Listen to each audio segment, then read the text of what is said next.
जय श्री नारायण प्यारे भक्तगणों। आज हम सुनाएंगे आपको बृहस्पतिवार व्रत की कथा। सबसे पहले जानेंगे बृहस्पतिवार को क्या नहीं करना चाहिए और क्या करना चाहिए। इस दिन पीली गाय के घी से बनाए गए पदार्थों से ब्राह्मण को भोजन कराना चाहिए। इस दिन पीली वस्तुओं का दान तथा भक्षण का विशेष महत्व है। इस दिन पुरुषों को बाल तथा दाढ़ी नहीं बनवानी चाहिए। स्त्रियों को बिना सिर भिगोए स्नान करके कदली वृक्ष की पूजा करनी चाहिए।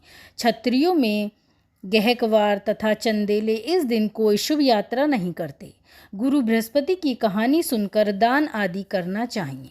बृहस्पतिवार व्रत की कथा। किसी समय एक नगर में एक बहुत बड़ा व्यापारी रहा करता था। वह जहाज़ों में माल लदवाकर दूसरे देश को भेजा करता था और खुद भी जहाज़ों के साथ साथ दूर दूर के देशों में जाया करता था और इस तरह खूब धन कमा कर लाता था। उसकी गृहस्थी खूब मज़े से चल रही थी। वह दान भी खूब जी खोल कर करता था और उसका इस तरह से दान देना उसकी स्त्री को बिल्कुल पसंद न था। वह किसी को एक दमड़ी देकर भी खुश न थी।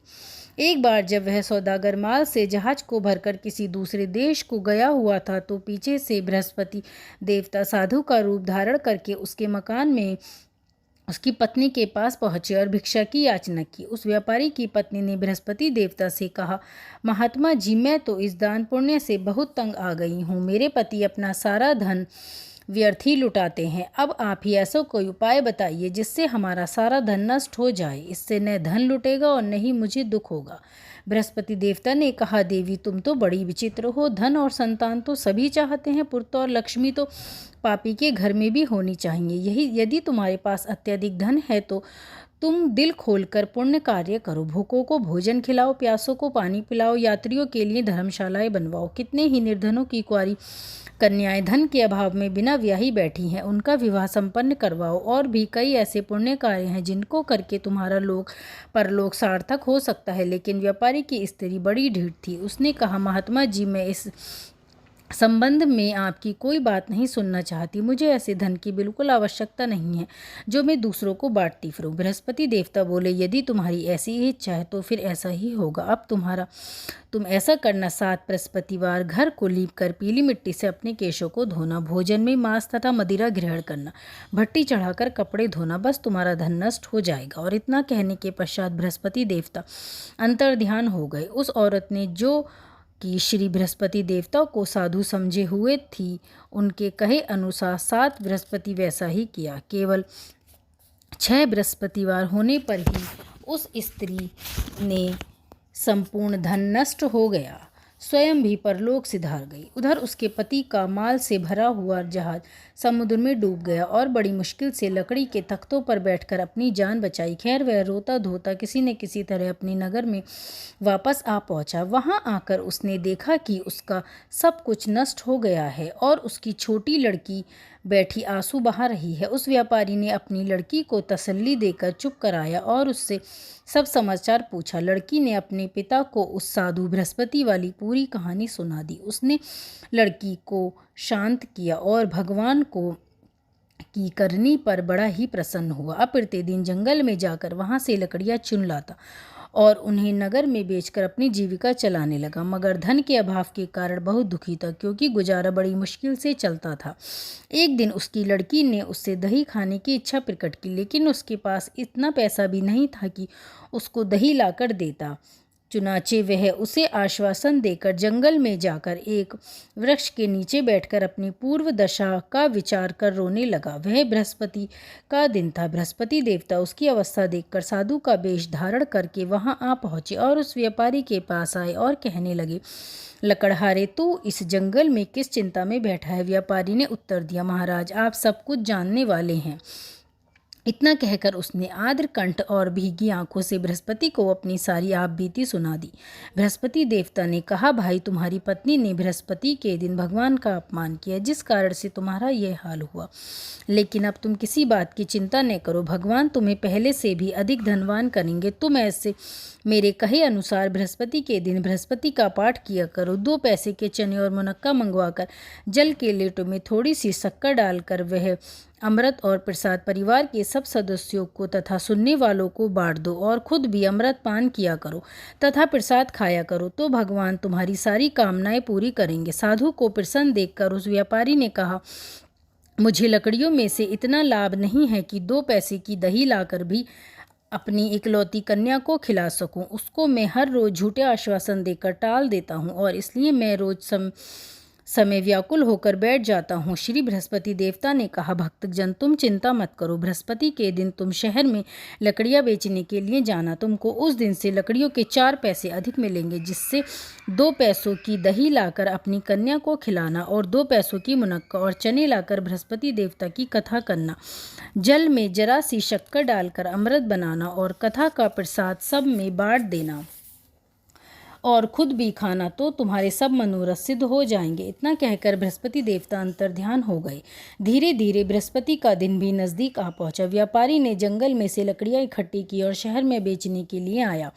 उसको उस दिन 4 पैसे अधिक मिले, जिनसे 2 पैसों का दही लेकर उसने अपनी लड़की को दिया। 2 पैसे के चने और मुनक्का लेकर अमृत बनाकर प्रसाद बांटा और प्रेम से खाया। उस दिन से उनकी सब कठिनाइयां दूर होने लगी। लेकिन अगले बृहस्पति को बृहस्पति देवता की कथा करना भूल गया। शुक्रवार को उस नगर के राजे ने आज्ञा दी कि कल मैंने बहुत बड़े यज्ञ का आयोजन करवाया है, अतएव कोई भी व्यक्ति अपने घर में अग्नि न जलाए और समस्त जनता मेरे यहाँ आकर भोजन ग्रहण करे। जो इस आदेश की अवहेलना करेगा उसे सूली पर लटकाया जाएगा। राजा की आज्ञा अनुसार अगले दिन सब लोग राजा के महल में भोजन करने के लिए गए, लेकिन वह व्यापारी और उसकी लड़की दोनों ही तनिक विलंब से पहुंचे। अतएव राजा ने उन दोनों का अपने महल के अंदर ले जाकर भोजन करवाया। जब वह पिता पुत्री भोजन करके वापस आ गए तो महारानी की दृष्टि उस खूंटी पर पड़ी जिस पर उसका नौलक्खा हार टंगा हुआ था। उस खूंटी पर अब हार नहीं था। उसको विश्वास हो गया कि उसका हार लकड़हारा और उसकी लड़की ले गए हैं। तत्काल सिपाहियों को बुलाकर दोनों बाप बेटी को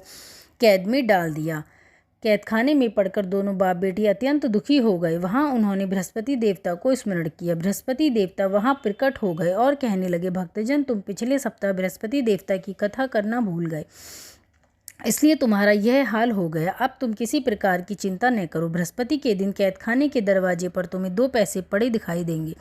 तुम वह पैसे उठाकर चने और मुनक्का मंगा लेना। फिर विधि पूर्वक बृहस्पति देवता का पूजन करना तथा कथा करना। बस तुम्हारे सभी दुख दूर हो जाएंगे। और जब बृहस्पति का दिन आया तो उस व्यापारी को जेल के मुख्य द्वार के पास 2 पैसे पड़े मिले। बाहर सड़क पर एक औरत जा रही थी। व्यापारी ने कहा कि बाजार से उसको 2 पैसे के चने और मुनक्का ला दो ताकि मैं बृहस्पति देवता की कथा करवा सकूं। उस औरत ने कहा, मैं अपनी बहू के कपड़े सिलाने जा रही हूं, अतः मैं तुम्हारे बृहस्पति भगवान को क्या जानूं। इतना कहकर वह औरत वहां से चली गई। थोड़ी देर के पश्चात वहां एक और स्त्री निकली। व्यापारी ने उसको बुलाकर प्रार्थना की, बहन तू मुझे बाजार से 2 पैसे के चने और मुनक्का ला दे, मुझे बृहस्पति देवता की कथा करवानी है और प्रसाद बांटना है। वह स्त्री बृहस्पति देवता का नाम सुनकर गदगद होकर बोली, बलिहारी जाऊं श्री वीर भगवान के नाम, मैं तुम्हारे अभी मुनक्का और चने लेकर आती हूँ। मेरा इकलौता बेटा मर गया है तो उसके लिए कफन लेने जा रही थी, मगर अब पहले तुम्हारा काम करूंगी और उसके बाद बेटे के लिए कफन लाऊंगी। फिर उस व्यापारी से 2 पैसे लिए और बाजार में चने और मुनक्का लेकर आई और स्वयं भी बृहस्पति देवता की कथा समाप्त होने के पश्चात वह कफन लेकर अपने घर को रवाना हुई। देखती क्या है कि लोग उसके बेटे की लाश को लेकर राम नाम सत्य है कहते हुए शमशान की ओर जा रहे हैं। स्त्री ने उन लोगों से कहा, भाई मुझे लाडले का मुंह तो देख लेने दो। लोगों ने अर्थी को पृथ्वी पर रख दिया। स्त्री ने अपने पुत्र के मुंह में प्रसाद और अमृत डाला। प्रसाद और अमृत के मुख में पड़ने के साथ ही लड़का उठ खड़ा हुआ और अपने माता पिता के गले लगा। दूसरी स्त्री जिसने बृहस्पति देव का निरादर किया था, जब वह अपने पुत्र के विवाह के लिए कपड़े लेकर वापस लौटी तो वह जब घोड़ी पर सवार होकर बाजे गाजे के साथ बारात में निकला तो घोड़ी ने ऐसी छलांग मारी कि वह जमीन पर गिर गया, घायल हो गया और कुछ देर में उसकी मृत्यु हो गई। तब वह स्त्री रो रो कर बृहस्पति देवता से कहने लगी, हे देव मेरा अपराध क्षमा करें। उसकी प्रार्थना सुनकर भगवान श्री वीर साधु का रूप धारण करके वहां आए। उस स्त्री से कहने लगे, देवी अधिक रौल मचाने की कोई आवश्यकता नहीं है। तुमने बृहस्पति देवता का निरादर किया है, जिसके परिणाम तुम्हें यह मिला है। अब भी तुम जेल खाने जाकर उस भक्त से क्षमा याचना करो और उससे बृहस्पति देवता की कथा सुनो, इससे सब कुछ ठीक हो जाएगा। वह स्त्री फिर जेल खाने पहुंची और मुख्य द्वार के पास जाकर उस व्यापारी से मिली। हाथ जोड़कर कहने लगी, भक्तजन, मैंने तुम्हारा कहा नहीं माना और तुम्हें मुनक्का और चने लाकर नहीं दिए। इससे बृहस्पति देवता मुझसे रुष्ट हो गए, जिसके कारण मेरा इकलौता लड़का घोड़ी पर से गिर गया। उन्होंने कहा, माँ तू चिंता मत कर, बृहस्पति देवता सबका कल्याण करेंगे। तुम अब अगले बृहस्पतिवार को आकर बृहस्पति देवता की कथा सुनना। तब तक अपने लड़के के शव को फूल, इत्र तथा घी आदि सुगंधित वस्तुएं डालकर रखो। स्त्री ने ऐसा ही किया। बृहस्पति का दिन भी आया। 2 पैसे के मुनक्का और चने लेकर पवित्र जल का लोटा लेकर भरकर जल के द्वार पर आई। श्रद्धा के साथ बृहस्पति देवता की कथा सुनी। जब कथा समाप्त हुई तो अमृत व प्रसाद लाकर मरे हुए पुत्र के मुंह में डाला। एकाएक उसमें सांस आने लगी और वह उठकर बैठ गया। तब वह प्रसन्नतापूर्वक अपने घर को रवाना हुआ। बृहस्पति देवता के गुण गाने लगी और उसी दिन रात्रि में राजा को बृहस्पति देवता ने स्वप्न में दर्शन दिए। कहा, हे राजन, तूने जिस व्यापारी और उसकी लड़की को जेल में बंद कर रखा है, वह दोनों निर्दोष हैं। अब दिन निकलने के साथ दोनों को जेल से रिहा करो। तेरी रानी का नौलखा हार उसी खोटी पर लटका है। दिन निकला तो रानी ने अपना हार खोटी पर लटका हुआ पाया। राजा ने उस व्यापारी तथा उसकी लड़की दोनों को रिहा करके वस्त्र धारण करवाकर अपराध के लिए क्षमा याचना की और उसको अपना आधा राजपाट देकर तथा उसकी लड़की का उच्च कुल में विवाह संपन्न करवाकर दहेज के अनमोल जवाहरात दिए। बृहस्पति देवता ऐसे ही हैं, जैसे मनोकामनाएं होती हैं वह पूर्ण करते हैं। जो कोई श्रद्धा प्रेम से बृहस्पति देवता की कथा पढ़ेगा अथवा दूसरों को पढ़कर सुनाएगा, उसकी सभी मनोकामनाएं पूर्ण होंगी। बोलो बृहस्पति देवता की जय। तो भक्तों, ये थी बृहस्पति देवता की कहानी। अगर आप बृहस्पति का व्रत भी नहीं कर रहे हैं, तभी आप इस कहानी को हर बृहस्पतिवार को पढ़कर अपनी सभी मनोकामनाएं पूर्ण करते हैं।